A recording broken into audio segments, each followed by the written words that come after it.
Yan na to. Ayaw, di ma.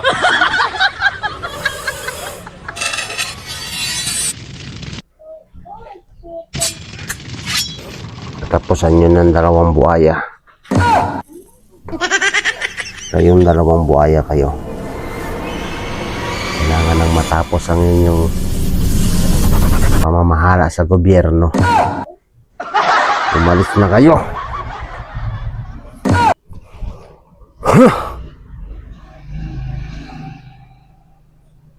Tapos na si Marites. Tapos na ang Kawatan Niyog.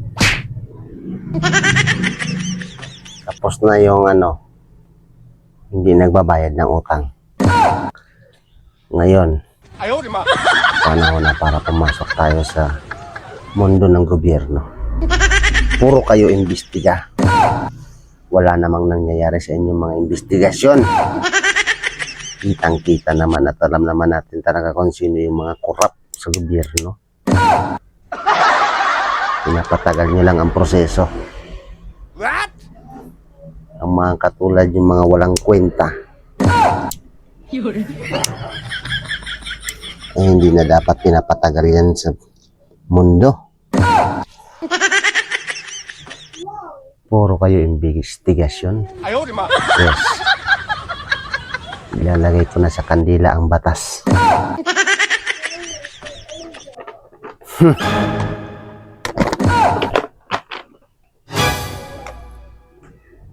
Sino to?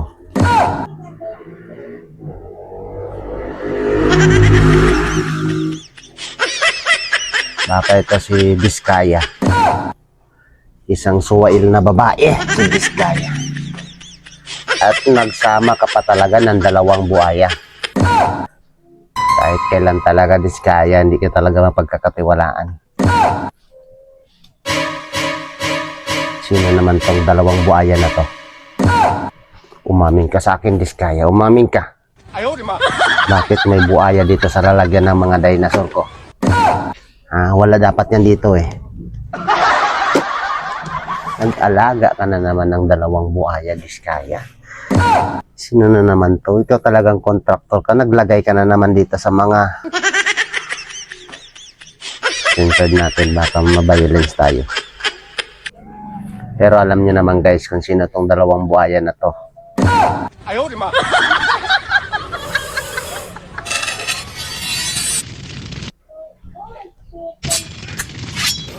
Tapusan nyo ng dalawang buhaya.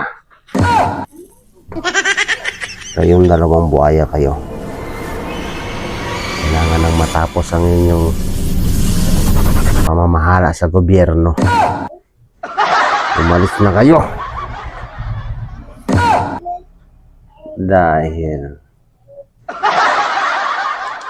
walang makakapantay sa talim ng aking screwdriver. Hindi na natin gagamitan to ng karayom guys kasi medyo makapal yung balat nito guys. Ayaw, di ma. Try natin itong screwdriver na to dito sa buhaya na to guys. Sino kaya itong buhaya na to guys? Kung alam nyo guys, paki-comment dito sa comment section guys kung sino itong buhaya na to, kulay brown na buhaya na to. Ha? Ano to?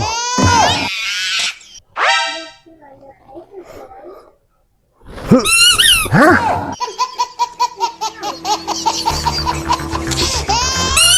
Hindi talaga gumagana. Napakakunat naman ang balat ng buhaya na to. Ha? Try natin ito sa isa.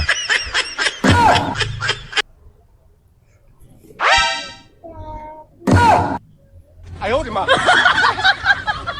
Guys, pa-comment guys kung sinong buhaya to guys. Ikukulamin na natin tong dalawang. Wala na kayo guys kung senador ba to o congressman to. Ha?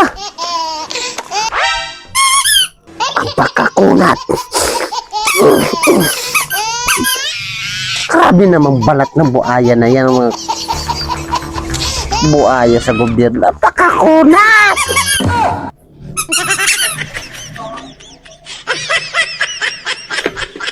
Naubos na yung powers ko sa buhaya na to. Kahit sa kulam, hindi tinatablan. Pinagpawisan lang ako. Grabe, patakunat yung buhaya ngayon.